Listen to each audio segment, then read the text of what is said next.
Allez au sommet et rien ne pourra vous empêcher à y arriver au nom de Jésus-Christ de Nazareth. Madame, Monsieur, bienvenue dans le résumé de l'actualité nationale et internationale sur Béni TV, le grand journal. Nous démarrons avec la 7e édition de la CEROS, conférence des élus du Rocher des siècles, qui a ouvert ses portes le mardi 28 octobre 2014 avec le docteur Mathius Ashimolowo, orateur principal. Nous vous proposons le deuxième jour de cette cérémonie. Regardez.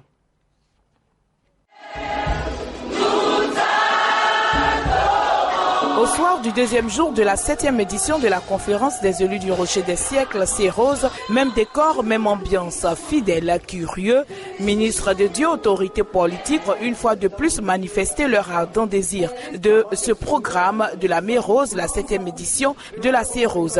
Elle a apporté une adresse de témoignage à cette connexion avec le docteur Mathieu Ashimolowo, dont bénéficient aujourd'hui plus de 3000 personnes.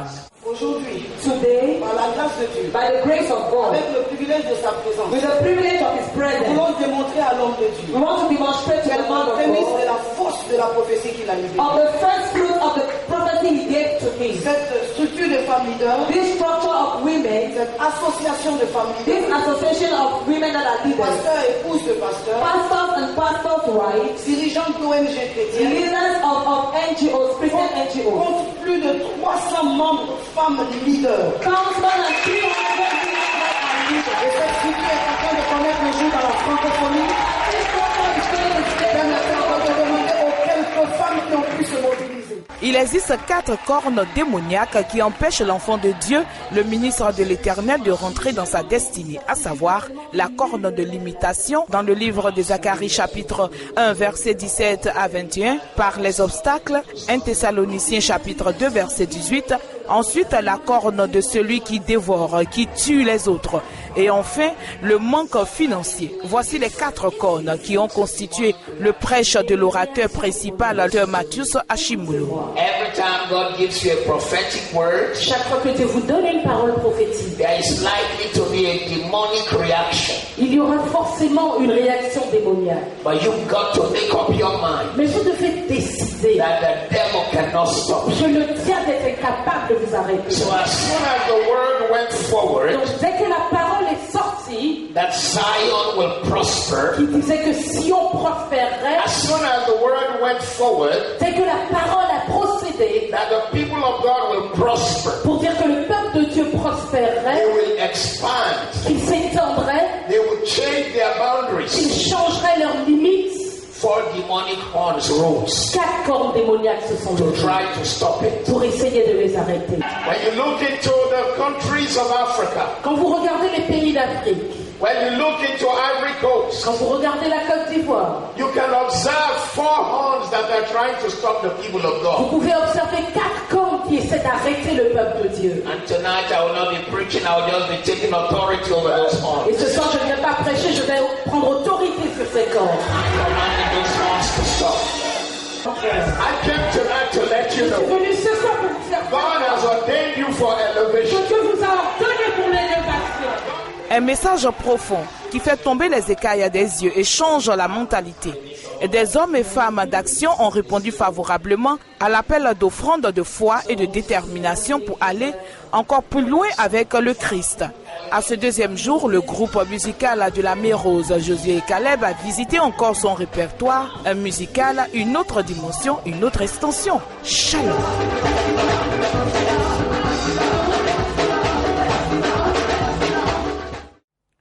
Et nous parlons aussi de la rentrée pastorale de l'apostolat des enfants et la clôture de la semaine de la charité de la paroisse Saint-Philippe d'Abobo-Sagbé. Cette communauté catholique a fait don de kits scolaires à 205 enfants issus des familles défavorisées des quartiers précaires et de frais scolaires d'une valeur de 7 286 000 francs CFA. C'est la deuxième du genre dirigée par le curé Serge Lorugnon. Irène Baye pour les détails. 7 286 000 francs CFA, c'est la valeur globale des kits et frais scolaires offerts aux 205 enfants sélectionnés parmi les familles les plus défavorisées du quartier d'Abobo-Sagbé, commune d'Abidjan. Les maîtres d'œuvre de cette action, le curé Serge Lorougnon et d'autres donateurs, notamment la mairie de Cocody, est un acte d'amour enseigné par Christ. Moi, j'ai eu cette idée d'organiser cela, c'est quand la Caritas m'a présenté des cas. La Caritas, c'est le service social de l'Église catholique qui s'occupe. Et des parents sont venus demander à la Caritas, parce que c'est la rentrée, qu'ils avaient des problèmes de scolarité, des problèmes pour payer les frais de fourniture de leurs enfants. Donc l'idée que j'ai eue, c'est de dire, bon, comme nous on n'a pas de moyens, suffisamment de moyens, on peut solliciter des Ivoiriens qui peuvent, en donnant 5 000, 20 000, 10 000, 30 000, nous aider à venir en aide à cette population-là. Et c'est comme ça que nous avons eu l'idée. Et pour cette année, on en a parlé avec quelques centres, quelques artistes qui ont dit oui, ils peuvent aussi aider à leur façon. Et ils peuvent aider en faisant un concert où les bénéfices de ce concert peuvent être reversés à cette collecte-là. Et voilà en gros comment nous avons collecté tous ces fonds. Et nous avons aujourd'hui pu faire cette remise des kits. J'ai participé, j'aide parce que j'estime que c'est très important d'aider les enfants à apprendre à lire, à écrire, et il faut les encourager, il faut les stimuler. Voilà pourquoi je me suis intéressée au projet. Pourquoi j'ai adhéré au projet? Parce qu'en fait, c'est une manière pour nous autres de dire merci au Seigneur, hein, parce que nous sommes destinataires de biens que nous n'avons pas forcément mérités. Il est vrai que l'histoire, la chance que nous avons eue de nos parents, c'est de nous mettre de nous avoir envoyés à l'école. Et puis aujourd'hui, on a quelques moyens. Donc ces moyens-là, c'est l'occasion pour nous de dire merci à Dieu en disant que c'est de lui que tout vient et de lui redonner tout. Alors, on ne peut aimer Dieu sans passer par l'homme. Donc c'est la raison pour laquelle nous essayons de faire ce que nous pouvons. Pas grand-chose, juste un petit geste pour que cela aussi nous permet à nous autres d'apprendre à renoncer à nous-mêmes pour certains petits plaisirs qu'on aurait pu avoir. On renonce à ça. Ces kits et frais scolaires prennent en compte les élèves des classes des cours préparatoires première année CP1 et des classes de terminale, sont un vrai soulagement pour les parents et les enfants. C'est pour dire à Père que je le remercie beaucoup. Je le remercie beaucoup, que Dieu le bénisse. Merci le curé, je suis très contente. Je remercie le curé d'avoir permis de nous donner des kits scolaires. Cet acte marque la deuxième édition de la semaine de la charité de la paroisse, mais également la rentrée pastorale des enfants. Cette activité à la paroisse Saint-Philippe d'Abobo Sagbé a été une belle et brillante célébration à la gloire de Dieu. Dans ce résumé de l'actualité nationale et internationale, nous avons un point de culture. Proclamation de l'évangile par les médias en Afrique. Une structure de télévision d'éthique chrétienne a présenté au public dans la capitale économique, la Côte d'Ivoire, son premier long métrage intitulé Seconde Chance. Ce téléfilm relate l'histoire de deux jeunes lycéens, leur première expérience amoureuse qui aura lieu de graves conséquences dans leur vie d'adulte, tout en mettant en exergue le rôle important de Dieu dans le pardon et la réconciliation. Regardez.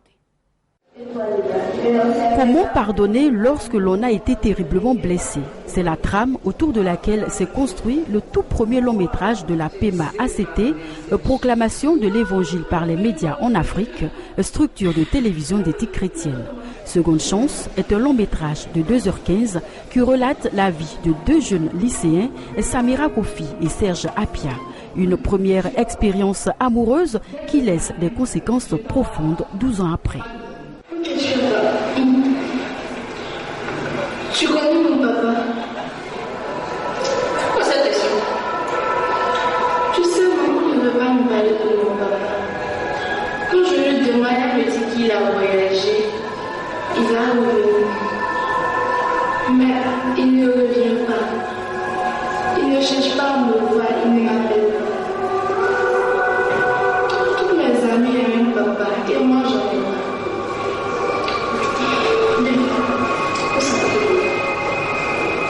Tu sais quoi? Ton papa est un homme très très occupé. Il voyage beaucoup. Mais je suis sûr qu'il viendra bientôt, très bientôt.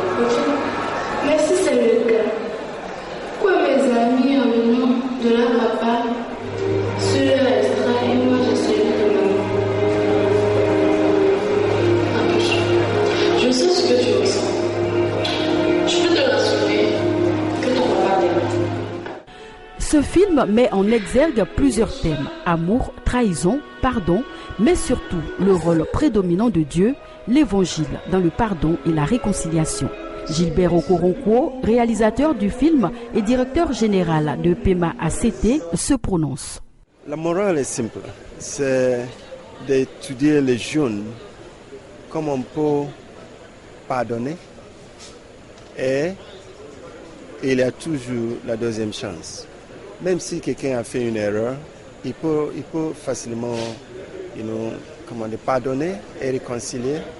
Et il est toujours... Pardon est fort, il peut régler toutes les choses.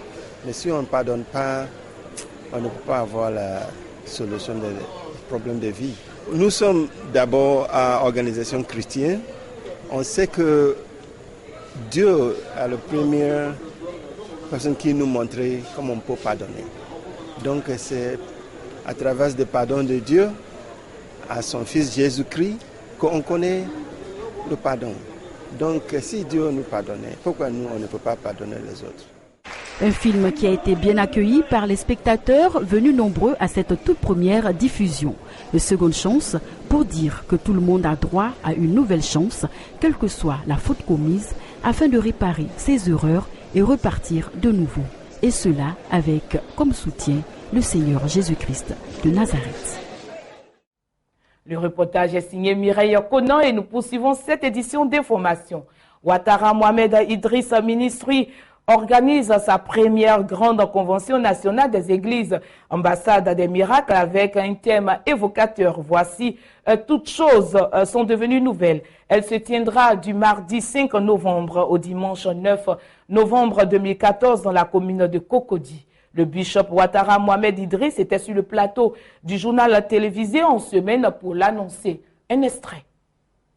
Sachez que les églises ambassades des miracles ont cette année l'opportunité d'avoir leur première convention nationale. Ce sera le lieu pour nous de lancer officiellement nos églises sur la plateforme ou sur la place ivoirienne.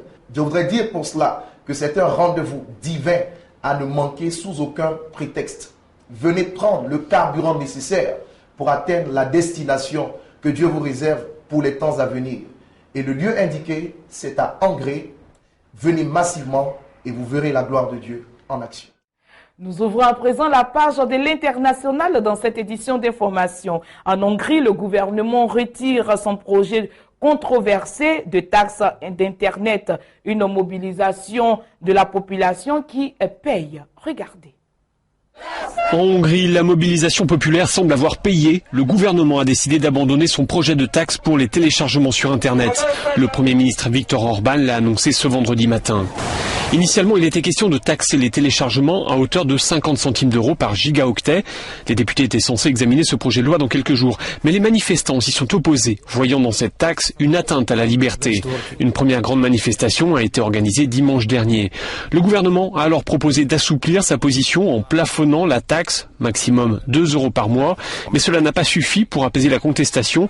Nouvelle grande manifestation mardi. Le gouvernement a donc fait marche arrière. Il propose désormais d'organiser une consultation nationale sur la régulation d'Internet. Cette consultation aura lieu à partir du mois de janvier. Pendant ce temps, en Sri Lanka, plus d'espoir de retrouver des survivants dans cette montagne de boue qui a fait plus de centaines de morts. Une centaine de corps se trouveraient sous cette montagne de boue au Sri Lanka. Une centaine de corps car 2 jours après la coulée qui a ravagé cette plantation de thé, il n'y a plus d'espoir de retrouver des survivants. Un signe ne trompe pas. Les pelleteuses sont entrées en action quand les recherches ont repris ce matin. Des équipes cynophiles sont également arrivées sur les lieux. Le nombre de disparus a été revu à la baisse par le centre de gestion des catastrophes, car 227 personnes dont le sort était incertain se trouvaient en fait au travail ou à l'école quand leurs habitations ont été ensevelies.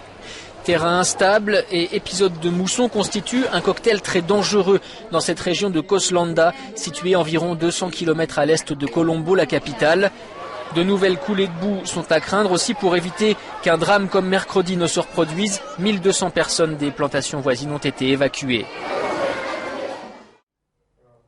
Mesdames, Messieurs, c'est ici que prend fin cette édition qui fait le résumé de l'actualité nationale et internationale, le grand journal. J'ai été très ravie de vous l'avoir présenté et je vous souhaite un très bon début de semaine sur Béni TV. Prenez soin de vous.